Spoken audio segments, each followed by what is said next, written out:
Yep, sure, the stream is saved for posterity. You can even find all the past streams here from the past seasons that we have streamed. We are streaming for the past about 5 seasons, maybe 5-6 seasons, something like that. We have also streamed a lot on Woobly Official when that was the big thing. They were helping us, so a huge help it was, and we thank them for that. But we are lately streaming on our channel quite a bit, and also through that you're able to reach partnership, which is of course quite a good recognition, and hopefully is gonna be letting everybody know that RTS League is a thing to follow. So with that in mind, and in the same vein, would be glad if you actually went and followed if you are not yet, as of course you are gonna be notified when we are gonna be streaming next, and that's gonna be a lot of games, a serious lot of games, because we have just started. This is the first stream, and we're gonna be continuing for the next 7 rounds, so 7 weeks in group stage, and then we're gonna be heading into the playoffs, which is gonna be about 4 or 5 rounds, something like that as well. So about 2-3 months, probably 3, because there usually is a bit of a delay somewhere. 3 months of top quality clan wars from all across the community. This first season is really great. Yeah, that's a good question for the command. I forgot to actually join Nightbot. I updated the commands, but I didn't join him, so thank you for that. Hopefully he's gonna be joining soon.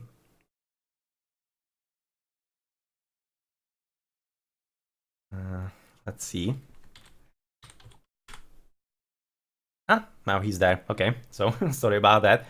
Completely forgot to join him because I'm just used to streaming on my channel where he's continually, but he tends to basically despawn pretty much from the channel when we are not streaming for a few months, and right now we had a bit of a pause, about 3 months or something. And to be honest, we are attempting, or rather trying and thinking about if we could be streaming in between seasons as well.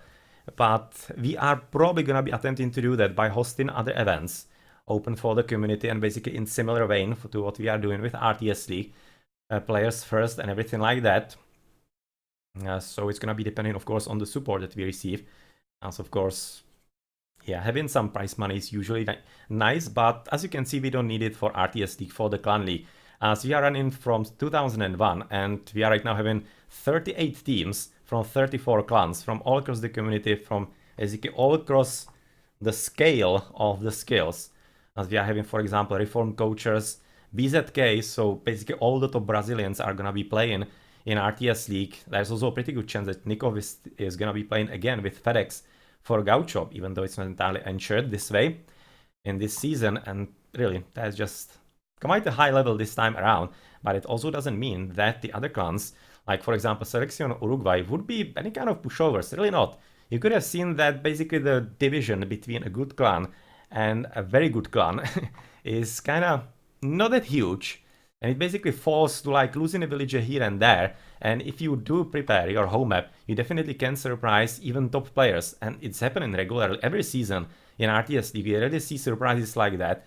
Basically one of the famous one from about 2-3 seasons ago is, for example, Leo clan, which back then even was like 1600 tops, and they were able to take a game from Fox. That was a Brazilian clan, which was basically like 1900 plus, all of them. And well, it kinda ended in a not very good season for that Brazilian clan. So really, if nobody, or rather if the clans don't underestimate the preparation, there are a lot of venues how they could be gaining a victory. Otherwise, the format, as you can see, maybe you're gonna be interested in that, is in group stage, playing 2 games. They are just basically home map each of the clans, so we are absolutely fine with a draw between them, as of course it's all about the long-term performance. And in all of those 7 rounds, they are gonna be coming. Right now we're first, and of course plenty more are gonna be coming. Otherwise, of course, for the support, you're gonna be adding some more options, like basically standard donations and everything, and basically all of it, we're gonna be first trying to make sure that we can continue working, because of course we, for example, need to pay hostings for webs and something like that, but that's not really too much.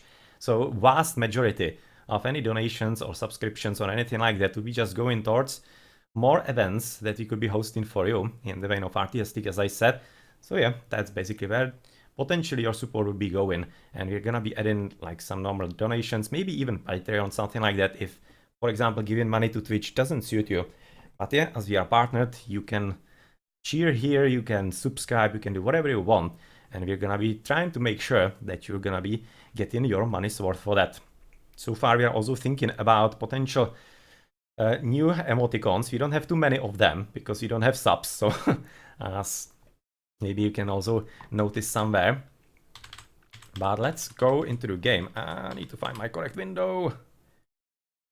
As we are heading into game number 2, and that is gonna be, of course, wow, Nomad, really. Alright, now that's fun. Now that is very fun indeed. Okay, so let's just turn off the fog of war. It's gonna be standard Nomad, okay. Normal Nomad is coming, and thank you very much, General Artigas, for the first bids here for the first season. Thank you very much for that. And of course, we're gonna be right now looking everywhere and seeing if maybe there's gonna be something that shouldn't be happening, like Willy fights and palisading and everything, because that, of course, is disabled by the rules, and that's just not nice to do on any kind of Nomad. Okay, so civilizations, what are they going to be? For Selection Uruguay, Malians, Koreans, really. So probably 4 towers I would be expecting. Mayans and Italians. No Chinese, that's interesting. As for the opponents for rulers of Rome, it's gonna be Persians, Vikings, Mayans, and Chinese. Yet I'm really kind of confused why SURU are not taking Chinese. Maybe they just not experience on Nomad all that much. But Chinese is pretty much a stable from AOC, and I think that it's a pretty good civilization in AoR as well. So it still should be quite solid to play it on a map like this. Alright, so there we go. We're gonna be looking all around where the players have established themselves and the colors. So this is steel, this is antenna, that is gonna be a replacement, and coming forward to have fun in the first game, rather first match of the tournament for SURU here. And of course he is gonna be on the left side, quite close to Oroi Carbon, having quite decent hunt right next to him, so it's pretty decent position with the gold as well. And for red, there is actually an opposing side, opposing guide. So GoldenEnd with the Vikings here is gonna be potentially quite dangerous. He's having a very good spot with plenty of gold, plenty of stone, plenty of everything. The hunt is, well, could be slightly better, of course. But otherwise, he does have at least the berries. If he can discover them, that's a question. Let's switch into GoldenEnd. Yeah, he at least knows about the berries. You can see he's scouting with all the sheep, trying to discover everything that is all around him. But otherwise, he's gonna be definitely a danger to Oroi Carbon. But with what we have said in the last game, Oroi Carbon is the best player for SURU. So this should be a fairly interesting matchup, especially with this dog being placed here. And how many deep fish does he have? 1, 2 deep fish. And decent amount of short fish, about 5, maybe slightly more. Yeah, 6. 6 about there, so that's actually quite nice. Quite nice indeed, and could be quite a bit of help. Let's see if Red is having dogs somewhere. I don't think I actually see any dogs from him, so maybe it's gonna be a bit of a problem. He's already dropping. That was probably a palisade or outpost, and that is certain. I haven't checked that fast enough. But you're also gonna be continuing with scene where the players have positioned. So Pete Martel, another RoR. So apparently it's gonna be a double of Oroi Carbon with antenna against GoldenEnd with his teammate Pete Martel, whereas the rest of the players are gonna be somewhere else all across the map, where Kamiga with Rogier are gonna be quite close. You can see him getting the boar, and that seems like a lost villager. Certainly seems like a dead villager for somebody. And that somebody is gonna be probably Rogier, looking at 9 at him. So that's quite probably his loss in there, unfortunate. But otherwise, the food seems to be a slight problem for overall RoR. They don't have all that much of it on the right side, as you're gonna be looking at Creeping Death being at the bottom, and with exactly the opposite problem, having maybe a bit too much food in there. Maybe a bit too much, so that's very, very good for him. He's having the gold, a lot of it, but this could be in danger, because of course we should be expecting quite a lot of potentially galleys, and maybe even some fire ships coming forward. Let's see what's gonna be happening here from the players, as of course Kamigawa will apparently want to be having something on the water, and that is gonna be also helped by his teammate Grey Rogier. Is gonna be also helping him in that regard. Okay, it's gonna be random house with basically for a bit of scouting coming for him, as Sebastian is also scouting there. But where has he established? To the bottom. Yeah, I was just looking at the minimap, and it almost looked like that this dude could be like only a pond on the water, or rather pond of water in here. Fairly similar, and on Nomad you're having a lot of ponds all around, but no, that's the blue player. So in the end it's gonna be 3 versus 2 pretty much, with Oroi Carbon being in the most dangerous situation, which I think is a bit of a victory for SURU, as yet again, the best player, so he's gonna be having the best chances of successfully defending against the opponent, as there are a lot of sheep being gathered all around. You can see by the villager right now coming from the red player, and is he gonna be destroyed somewhere by a wolfie? Apparently he's gonna be getting lucky. Apparently he is quite lucky indeed. Okay, so dog from Antenna is here, quite far away. So it's gonna be taking like about 2 hours before some ships get to him and destroy his economy. Otherwise there is gonna be nothing much. It's just Antenna and Sebastian coming forward. It almost seems like that he might be coming for water. This is gonna be a bit of scouting of course for him first. But I wouldn't be surprised by a dock a bit later. You can see Docky Grey. Docker Grey, is it like Dog Green or something? I don't think so. There's gonna be some Spanish which I don't understand. Maybe somebody in the chat does. As GoldenEnd is right now gonna be dropping a dog somewhere as well. He's gonna be somewhere at the top. It doesn't seem so. He's gonna be in the middle probably. Or is it? Well, he's gonna be coming here. Okay, so actually the boats are gonna be here a lot sooner than I thought. Which is of course unfortunate for Antenna. He's not gonna be very happy about that. He has already seen that through one of those fishing boats right there. As of course this is not really good news for any kind of player from SURU. Whereas GoldenEnd is apparently gonna be putting a stop to this, which is gonna be resulting in kind of stumped economy, maybe for Antenna, as we should be expecting that RoRs are gonna be having a whole lot more experience with this map, because this is their home map, and they are overall just, well, high-rated players, so they probably will be having better chances in this development. So Creeping Death though is gonna be the very first one to advance into Feudal, and that is from SURU, and he was the player who was very well set up here in the corner. Very well set up, a lot of food all around, good gold, good trees, as he's a Malian in here.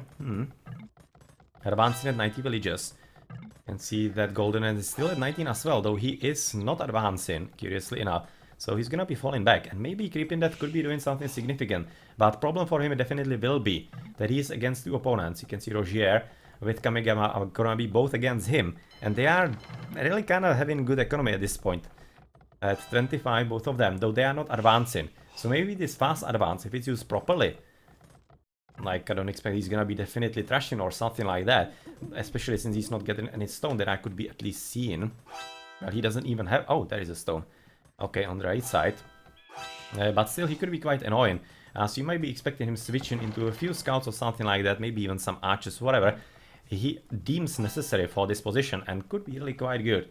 Quite good indeed, as this food gathering like that, from the fastest food source, of course, from the fishies, and the farm right next to it, that could be destroyed fairly easily by a boat. So I'm not really liking this positioning of the farm all that much, as that could be a lot of wasted resources, as apparently villagers are coming forward, and this is gonna be a trash. Yeah, he's the Korean, so it was kinda expected. It was kinda to be expected, this could be coming in. So let's see, if it's gonna be working properly. He's going really deep. He's going really deep, he's kind of screwing it up, I think, because he's giving it up altogether. And Pete Martel, we just know what's going on, so of course, right now there's gonna be even a defense coming from Rogier, and how did he get here? He's all across the map, so how did he get all the way here? Maybe they just want to make sure that they are 3 versus 3 and 1 versus 1? Maybe. Maybe, but it's not entirely certain, but right now this seems, oh well, this seems so completely screwed up at this point for SURU, because Oroi Carbon was already supposed to be making some towers, I'm thinking, because he is in the feudal age already, but unfortunately just cannot get to it all that much. He's still being pursued by orange villagers, and you can see he's not gonna be giving up at all. That's 4 versus 3, so there's absolutely no chance that yellow will be having enough to do anything significant, just gonna be completely destroyed, unless he is moving forward. Oh, he is! Oh, he's laming. Okay, he's gonna be right now trying to deny the gold whatsoever. Is there some secondary gold mine somewhere? Oh yeah, plenty. Plenty for Pete Martel, plenty of stone, plenty of everything, so no problem for him. As right now we can see that actually Antenna is the first one to be aggressive on the water, and maybe in the end, GoldenEnd's dock is not gonna be all that much of a problem here. As of course the first boats are here, you can see just making sure that he sees everything about the water in there, and might not be all that much of a problem, so in that case, might be just a bit of an overreaction, but of course, he can just then go all the way around and have a look somewhere else, maybe to help their teammates a bit there as well, as Creeping Death is moving forward and definitely could put in a stop and trying to put a full stop to the economy of the opponents. As Creeping Death is doing a good job of that, and it's also, well, this is who? This is Pete Martell, so he should be paying attention to that, but of course, cleaning up the fishing boats is right now quite important for him. Alright, so Orange is still having some yellow presence in this base, but nothing all that major. The villages that were coming all across the map are all but dead, yes. They are all of them pretty much dead, you don't see any kind of yellow anywhere nearby, as that's gonna be probably resulting in a bit more comfortable game right now for Rulers of Rome. As you can see, already stable being dropped for the red player, and Blacksmith coming forward as well, as Castle Age is already coming though for Antenna. And it's gonna be the very first one. And it seems to be very well set up with this Italians. So let's see what he's gonna be able to produce from that. Looking at the amount of villages. RoRs at 27, or rather 29, 29, 32, 31. There's one hell of a boom by Kamigawa somewhere. Now, he does have only one. So, yeah, the villages that definitely have to be some fishing boats in there, I would be expecting. But otherwise, I don't really see how we could be getting so many of them extra. As he's really growing quite strongly at 39, as he's not in the castle age yet. 29 for GoldenEnd, 35, 33. For the opponents, 30, 28, 35 and 29. So the economies are ever so slightly better for RoR, but GoldenEnd is not exactly well prepared. But he's at least advancing castle age, as is Rogier. As Keeping Death is gonna be advancing as well, so it's gonna be basically 2 versus 2. So maybe there's gonna be some kind of chance for the orange, or no, that's not orange. At orange I'm looking for the purple player to do something significant against Kamigawa. That definitely is a possibility. As Kamigawa is now, right now, yet again, losing a lot of course, the villages somewhere. And that means that, of course, the raiding is going very well from Keeping Death. Keeping Death is having a very good game. Very good game indeed. As you can see, Antenna has dealt with the pesky dog from GoldenEnd on the left side, so no extra economy for him. And that means he's gonna be moving all the extra fire ships somewhere across the waters, denying Pete Martell quite probably if he actually discovers him. Bit of a question, not entirely certain. Even though he should be coming across the shoreline, so he should be noticing. And if not, then he's just gonna be basically closing it up at the top side against Kamigawa, of course, with Creeping Death. And that should be fairly easy for them, as it doesn't seem like they should be having enough. Kamigawa with Rogier. Let's move a bit into the middle of the map, which is kinda confusing. Mess of colors. You can see even blue here, Sebastian, with some houses and everything. So is he gonna be doing something significant? As finally, there we go! Finally, there we go. That's the tower from Oroy Carbon that we were waiting for quite some time. He has already been able to produce at least a few here. He has denied, of course, the gold. We have seen that like miles ago, or rather, miles, that's length. Hours ago, that's time. Hours ago, as it's gonna be making life very difficult for Pete Martell, but he's already kind of moved back a bit. But with all of those towers coming forward, it might be really getting quite difficult for them, and it's no mistake. It's no mistake that SURU are actually leading in the score in here, you can see, by about 300 points.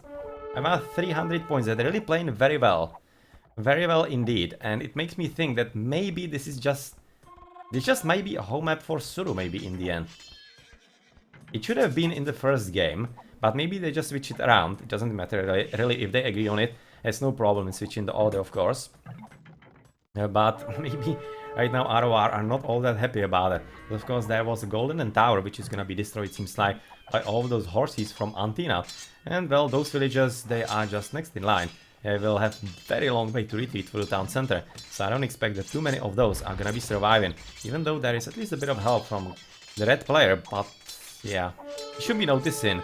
But I'm really getting worried for him. Maybe a few boats from the yellow player wouldn't be that bad, as of course that would be an extra bonus against all of those guys. So, Castillo, so some kind of castle, or is it castle age for him? That's not entirely certain. Yeah, I'm also kind of really starting to think a whole lot more all the time that this is actually home map for SURU. And the first one, the Arabia, was for RoR. And in that case, it really makes quite a bit of sense. And it basically just confirms exactly what you can do if you prepare for your home map. There are just so many home maps in random maps in Age of Empires that if you properly train, not everybody is gonna be prepared for what you are going to be playing.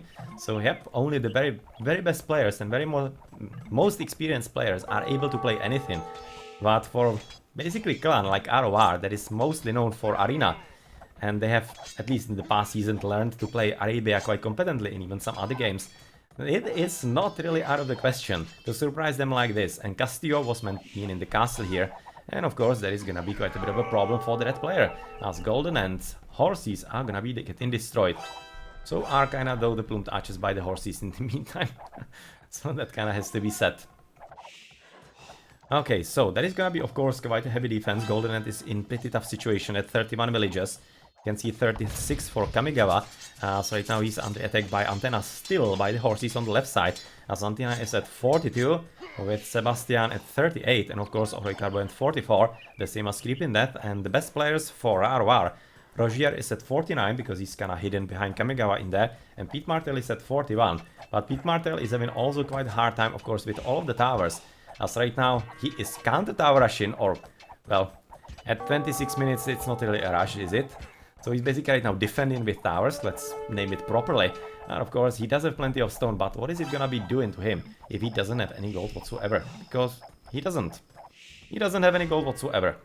So that's a problem for him, of course, pretty huge one. He's gonna be heading back into the red base where pretty much the most of the battle is going on right now, as it seems like that Rogier is gonna be finally helping here with plenty of horses coming from GoldenEnd as well, but we are gonna be waiting for the knights from the teal player, but they are somewhere else. Oh, yeah, a bit better team communication would be doing a whole lot of work for SURU right about now, but he does have the castle, which of course is gonna be inevitably resulting into pretty good fights here, if he actually uses it properly. As Sebastian was attempting another castle, which hasn't worked yet, but I'm just gonna be looking at more villages somewhere close by, which I don't see yet, but the help from Creeping Death was nice, those crossbowmen, but they completely got obliterated by the plumed archers, of course, from the opponent. So he should be probably concentrating a whole lot more on the fight against Kamigawa, because otherwise those priests and of course some other units that are potentially gonna be made here, even though I don't see which ones yet. Yeah, I don't really see anything yet. Would be fairly surprised if something happened here all that much. I'm just gonna be checking if maybe there's a sling going on. No, there isn't. There isn't. You can see basically Creeping Death is fully concentrating on the water, and maybe at this point he is kinda overdoing it a bit, as Rogier is advancing into Imperial Age as the very first player, right? Yes. As you can see that Pete Martin and Oroicarbo are still in the Feudal Age at 29 minutes. And they're not even slinging. Right now Oroicarbo is gonna be rectifying that just now as we are talking about it, but it's kinda interesting, and of course this is gonna be a huge problem. Pete Martel is getting absolutely slaughtered right now by very good trading by Antenna, which is gonna be countered at least a bit by some knights by GoldenEnd, but still the damage is already done. Pete Martel is being kept at 42 villages, which is of course not really that worse than for example Sebastian, but Sebastian is having much more map presence and overall much more units and everything else.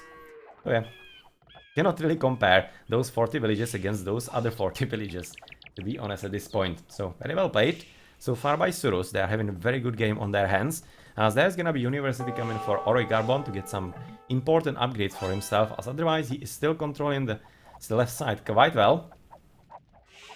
As Antenna is trying to make sure that even the stones are not gonna be gathered from any kind of player from Rulers of Rome, as GoldenEnd is doing what he can, and he has been able to get up to 49 villages.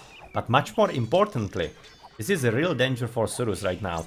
Rogier is up to 72 and Kamigawa is at 86. This is exactly what I said a bit before, that actually Creeping Death should be much more concentrated on slowing down Kamigawa and Rogier, especially Kamigawa, because if he doesn't, then he can absolutely expect huge problems. You can see right now a bit of a micro. Yeah, the village is toast. Yep, she is so dead. Oh, that was a good hit. This Mangonel micro is gonna be quite enough. And to be honest, right about now, this is gonna be a race for time. If Selection Uruguay cannot actually close up the game on the left side, like completely deleting GoldenEnd and Pete Martel in the next 10 minutes, maybe 10-15 minutes, then the game is gonna be going really badly for them. Because at that point, if it doesn't happen, you could definitely expect Kamigawa with Rogier having incredibly strong economies. And they are going for all the upgrades. You can see hand card right now, for example, for Kamigawa. Bracer coming forward and chemistry for Rogier, who is playing Mayans. So of course it's gonna be quite well upgraded. These are gonna be quite well upgraded plumed archers coming forward. This might be just slipping through their fingers, and SURU are on a timer here. Most definitely, because they chose to push forward. The water is... I'm really thinking this is overdone by Creeping Death. Or rather, has been overdone in the past. Didn't need to go all that fully into it, because opponents just didn't go for it all that much. As we are selling, that's a bit of a help in the market in there, as the first trebuchet is coming forward, and it's gonna be trying to destroy the pesky blue castles that are coming forward. As you can see that RoR is defending his teammate very well and quite competently, dropping a TC right inside his base, and much more importantly, even the castles right next to him. So it's gonna be a full-on defense, of course, for Pete Martel and GoldenEnd, and it's gonna be getting increasingly difficult for Selection or Urugvay to somehow push forward and destroy the opponent, because right now they are having quite a competent defense. Okay, so Castle Age finally coming for Pete Martel at 35 minutes, so congratulations on that. Kamigawa is gonna be coming into Imperial Age, and well, some upgrades. Pikeman for Creeping Death. As the Malian, Forging for Kamigawa. Yeah, well, Kamigawa is definitely ready in for Paladins, it seems. Right? He's having good food economy, building stables, yeah, he's definitely preparing for Paladins. That's gonna be one hell of a power spike. Looking at the 112 villages, which is the best by far in the game. As of course the opponents are the best are at 77 only, and it's just not gonna be enough. It's just absolutely not gonna be enough. And this is gonna be a disaster waiting to happen for especially Creeping Death. As I would expect that at least a bit of attention will be spared by Kamigawa's Paladins with a few more extra siege coming to the bottom side. And it should be fairly easy to actually destroy Creeping Death right about now, as he doesn't have any kind of strong defenses. He is trying to help his teammates how he can, but it's just absolutely not working at this point. As you can see that there is gonna be a stop castle for the blue player. That's a disaster for him, of course, as he was the one in the front that was abusing GoldenEnd. And well, GoldenEnd is returning that in kind. So yeah, that's all. Wow, this actually seems to be all villagers. All those skeletons there. That seems like 12 villages dead right there. Is it possible? I think it is. I actually think that it is, as Sebastian is down at 55 villagers. So I really do think that's possible. All of these dead bodies are villagers. That's scary. That's significantly scary, and very well played by GoldenEnd. Just catching his opponent at exactly the crucial moment in that. So very well played indeed. As you can see that Orovi Carbon is kept at 38 villages, which is still kind of the same as Pete Martel. But with the advantage that he gained through that, it's a bit of a shame. It's not a whole lot better than it so far is looking. So let's have a look at that somewhere else. As you can see that yellow is... Oh, that's a lot of... Oh, he's still continuing with the towers. Okay. He's still continuing with his towers. Going ever forward into the enemy base. And yeah, exactly. It's a masterpiece with the remaining villagers trying to destroy all of the farming and everything. But I'm really fairly certain it's gonna be way too late, and you can exactly see right now that yeah, Kamigawa is gonna be doing what we expected, paying attention to his opponent at the bottom, who kinda just didn't kill him, even though he should have, and that is gonna be resulting into basically unprotected base, completely getting level, as even though there is a monastery already for the Malians, can he produce enough monks fast enough? I really don't think so, even though he's coming into Imperial. Oh, switch into Creeping. Is it this TC? No, it's not. It's luckily not that TC, it's the TC at the bottom, but to be honest, it's probably not that much of a difference, as I wouldn't be surprised if even this one was destroyed before he was in. As yet again, plenty of villages dead, trying to finish a very important castle, but it was just a bit too late. And of course, with all the siege rams, no, siege rams not yet, the rams coming forward, it is of course gonna be resulting into a quite heavy blow to the economy of Creeping Death, who is losing villages in throngs.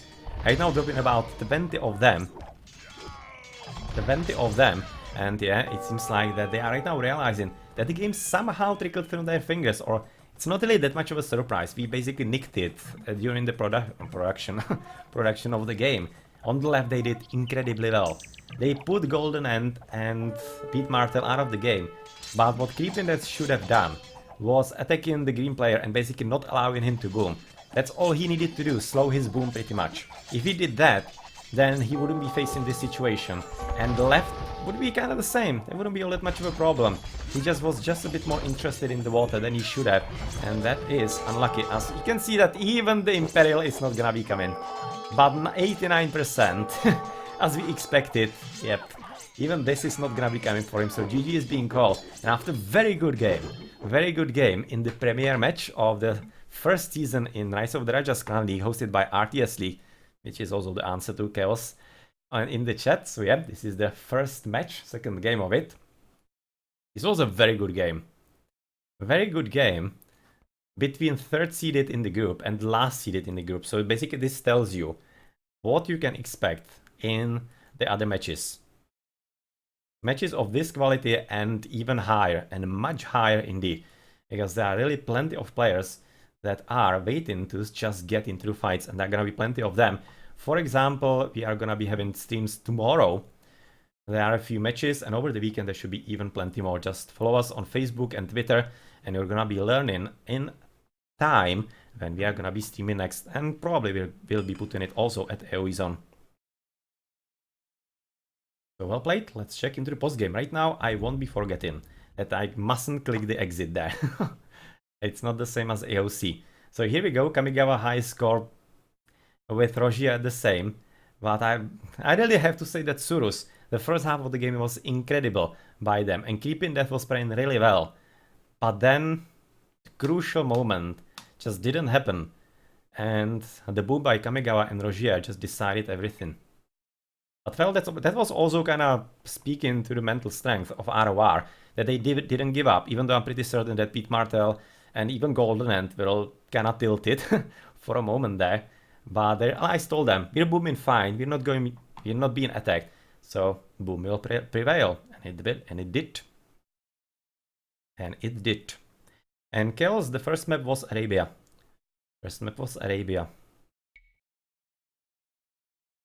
You can see just the economy that's just gonna be coming through the roof. And there's not much you can do against that once you miss the opportunity to match him in the amount of villages and all of that. Yeah, well, that's how it goes in games. You can see 113, and best from SURU was Antenna at 98 at the end. But there was the difference of about 40 villages, 30-40 villages for a long time coming for Kamigawa, and that's what allowed him to boom so well. Basically decided at the end with Rogier as well. Rogier was the first to help his teammates on the left, and he was instrumental in keeping them alive. Let's say that he wasn't. So yeah. Well played, just good team play by RoRs, getting out of a very sticky situation. That was quite a lot of honey on the fingers in there for them. Well, GG.